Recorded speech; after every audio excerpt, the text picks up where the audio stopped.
Hey guys, what's up? It's Alex here. Today we are here with a video to sort of continue on about the viewing figures and the whole sort of TV debate that we started a few days ago, because I didn't realise it was quite this bad, to be perfectly honest. I realised Sky had significantly less viewers than the free-to-air versions, but I didn't quite realise it was this much. So having a look at 2015, because that's obviously the statistics that we can take on quite easily, because obviously it's a full season. So in 2015, Sky averaged about 657,000 race day viewers in their their race day program, I should say.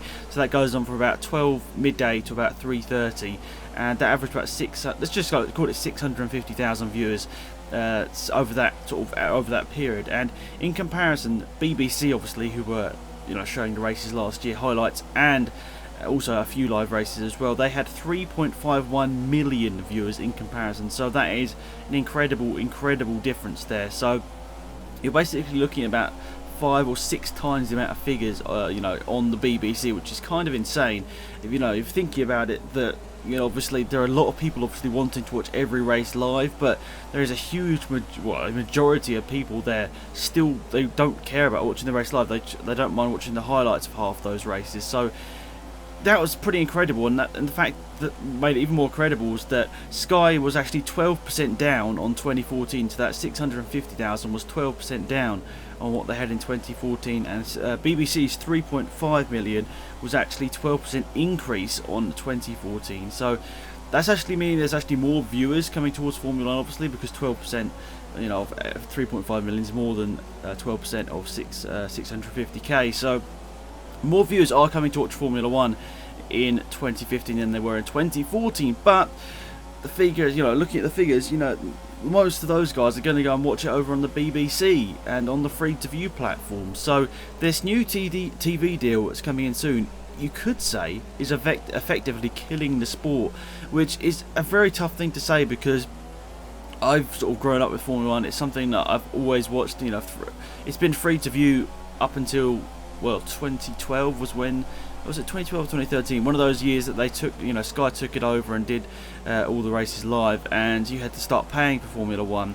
And I definitely feel this whole market, it's not just Formula 1, it's a lot of sports as well. I mean, there's obviously the main one you could say is football, but I know I've seen it in the past, like darts channels, I think horse racing as well. They make you pay for certain channels now, and it's kind of crazy, because even though obviously for some people, each month it's not that much, it's not that bad to go and spend whatever on a monthly rental fee for the Formula 1 channel, but obviously for most people who would say it's not necessary. You can always just catch up with the results and some highlights online. So I do find it really frustrating here that you could say, in a way, by Bernie Ecclestone sort of agreeing to this deal here, he's cutting off, at least in the UK, he's cutting off a huge part of the audience that's just not going to be watching Formula 1.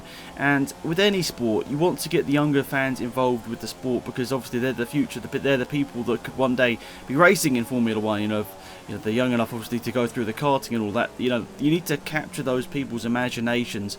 And I suppose you could say if they're rich enough to go and do go-karting and that, they probably are rich enough to have Sky TV, but that's not the point really. You want to get as many people thinking about the sport, you want to get as many people talking about the sport as possible, and by obviously making it pay to view, it's making it extremely hard for everyone to watch it that wants to watch it, so it's going to be tough. I mean, I know a lot of you guys did leave comments down below on the last video saying that it's disappointing that they went ahead with this deal, because it means that obviously a lot of people are going to be missing out. But there were quite a few comments as well actually saying that I've got Sky Sports, so I don't care. I would actually like to hear a few more comments from those people, obviously, because even though you might have Sky, because I have Sky for example, but a few of my friends who like F1 don't have Sky, so they have to catch up either via a stream online or with the highlights or something later on in the day. So even though it might not affect you personally, it might affect your friends, and it might make talking about Formula 1 a whole lot harder if they're not watching the races. And I don't know, I'm really interested to know your comments down below, but these figures are quite astonishing. Obviously BBC was definitely going up with the figures, whilst Sky was getting, year by year was going down with the figures. So it's really interesting to see, but I'm hoping at least somebody can take on board some sort of package from 2019 onwards with, you know, some sort of highlights, you know, later in the day. Maybe Channel 4 could do that. I mean, I do hope Channel 4. I mean, I only watched, you know, watched qualifying on Channel 4 last time. I missed the race, you know. Well, I missed the race live, so that was a bit unfortunate. But yeah, I did watch the Channel 4 highlights of qualifying. I quite enjoyed it. The presenter's not, you know, quite up to speed with Formula 1 just yet, but I think he's pretty decent. With a bit of time, I think he could be pretty good for Formula 1 and Channel 4. But let me know your comments down below. This is an interesting topic. What do you think about those figures? Quite astonishing, and I'm going to probably do another video of this in the future if you guys would like to hear about that. But thank you for watching, guys. Hopefully you enjoyed it. It's been Act, and I'm out here. Goodbye.